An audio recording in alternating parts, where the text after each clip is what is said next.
ಎಷ್ಟೇ ವೇಷ ಹಾಕ್ಲಿ, ಏನೇ ಹೆಸರು ಬದಲಾಯಿಸ್ಲಿ, ಸಾಯವರೆಗೂ ಮಾಸೋಗ್ದೆ ಅಳಿಸೋಗ್ದಿರೋ ಹೆಸರು ಇದು. ಯಾಕೆ ಹಾಕಿದ್ರು? ಈ ತರ ಎಲ್ಲ ಇನ್ಯಾಕೆ ಹಾಕ್ತಾರೆ? ನೀನೇನೋ ಕಳ್ತನ ಮಾಡಿದೆ ಅಂತ ಕಾಣುತ್ತೆ, ಅದಕ್ಕೆ ಹಾಕಿದ್ದಾರೆ. ಕರೆಕ್ಟ್. ಕಳ್ತನ ಯಾಕೆ ಮಾಡಿದೆ? ನೀವ್ಯಾಕೆ ಈ ಉದ್ಯೋಗ ಮಾಡ್ತಿದ್ದೀರಾ? ಕೇಳಿದ್ದಕ್ಕಷ್ಟೇ ಉತ್ತರ ಕೊಡು. ನಾನ್ ಕೇಳೋ ಪ್ರಶ್ನೆಗೆ ನೀವು ಕೊಡೋ ಉತ್ತರನೇ ನನ್ನ ಉತ್ತರ. ಅಂದ್ರೆ ಹೊಟ್ಟೆಪಾಡಿಗೋಸ್ಕರನಾ?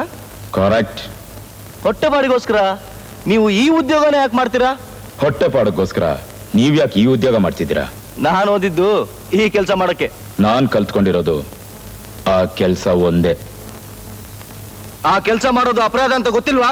ಅದಕ್ಕೆ ತಾನೇ ಕಟ್ಕಟ್ಟೆ ಹತ್ತಿರೋದು. ಅಪರಾಧ ರುಜುವಾತಾದ್ರೆ ಭಯಂಕರವಾದ ಶಿಕ್ಷೆ ಆಗುತ್ತೆ, ಗೊತ್ತಾ? ಇರುವೆ ಕಚ್ಚಿದ್ರೆ ಅದನ್ನ ನಾವು ಹೊಸಕ್ ಬಿಡ್ತೀವಿ. ತಾನ್ ಸಾಯ್ತೀನಂತ ಗೊತ್ತಿದ್ರು ಅದು ಕಚ್ಚುತ್ತೆ. ಯಾಕೆ ಗೊತ್ತಾ? ಭಾರಿ ಬುದ್ಧಿವಂತ. ಅದಕ್ಕೆ ತಾನೇ 15 ವರ್ಷಗಳಾಯ್ತು ನನ್ನನ್ನು ಹಿಡಿಯಕ್ಕೆ. ನಿನ್ ಮೇಲೆ ತುಂಬಾ ಕೇಸ್ಗಳಿದೆ. ಅದ್ರಲ್ಲಿ ನೀವು ಬರ್ಕೊಂಡಿರೋದು ಅರ್ಧನೇ. ಈ ಅಪರಾಧಗಳನ್ನ ಕೇವಲ ಹಣ ಸಂಪಾದನೆಗೋಸ್ಕರ ಮಾಡ್ದ್ಯಾ, ಇಲ್ಲ ಬೇರೆ ಯಾವ್ದಾದ್ರು ಕಾರಣ ಇದೆಯಾ? ಮೊದಲು ತಮಾಷೆಗಾಗಿ ಮಾಡಿದೆ, ನಂತರ ಹೊಟ್ಟೆಗೋಸ್ಕರ ಮಾಡಿದೆ. ಈಗ ಅಭ್ಯಾಸ ಆಗೋಯ್ತು, ಮಾಡ್ತಾ ಇದ್ದೀನಿ. ತಮಾಷೆಗಾಗಿ ಮಾಡ್ದೆ ಅಂತ ಹೇಳ್ದೆ. ಯಾರಾದ್ರೂ ಕಳ್ತನ ತಮಾಷೆಗಾಗಿ ಮಾಡ್ತಾರ? ನಾನ್ ಮಾಡ್ದೆ ಅಂತ ಹೇಳ್ತಿದ್ದೀನಲ್ಲ.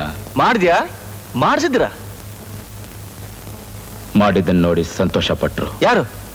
ನನ್ನ ತಾಯಿ. ಏನು? ತಾಯಿನ? ಮಗ ಕಳ್ತನ ಮಾಡ್ತಾ ಇದ್ರೆ ತಾಯಿ ನೋಡಿ ಸಂತೋಷ ಪಟ್ಲಾ? ಸಂತೋಷ ಪಟ್ಟಿದ್ ಮಾತ್ರ ಅಲ್ಲ, ಪ್ರೋತ್ಸಾಹ ಕೂಡ ಕೊಟ್ಲು. ಯಾರಪ್ಪ ಮಹಾತಾಯಿ?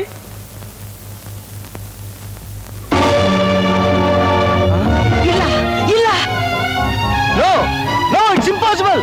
ಈಕೆ ನನ್ನ ತಾಯಿ. ಯುವರ್ ಆನರ್, ಈತ ತನ್ನ ಬುದ್ಧಿ ಚಮತ್ಕಾರದಿಂದ ಕೇಸನ್ನು ಸುಲಭವಾಗಿ ತಿರುಗಿಸಬಹುದು ಅಂತ ಲೆಕ್ಕ ಹಾಕ್ತಿದ್ದೇನೆ.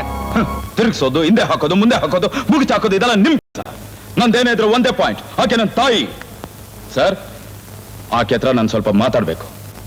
ನಿನ್ ಪರ ಯಾರಾದ್ರೂ ಲಾಯರ್ ಇದ್ರೆ ಮಾತಾಡಬಹುದು. ನನಗೆ ಯಾವ ಲಾಯರು ಬೇಕಾಗಿಲ್ಲ, ನನಗೆ ನಾನೇ lawyer. Proceed. Thank you sir.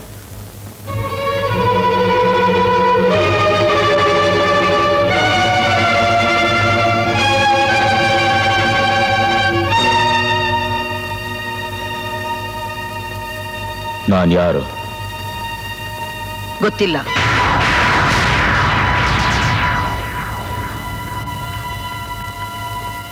ಹೋಗ್ಲಿ, ನೀನ್ ಯಾರು? ನನ್ನನ್ನು ಹೆತ್ತಿದ್ದು ನೀನೇ ಅಲ್ವಾ? ಅಲ್ಲ. ನೀನ್ ಗಂಗಮ್ಮ ಅಲ್ವಾ? ಅಲ್ಲ.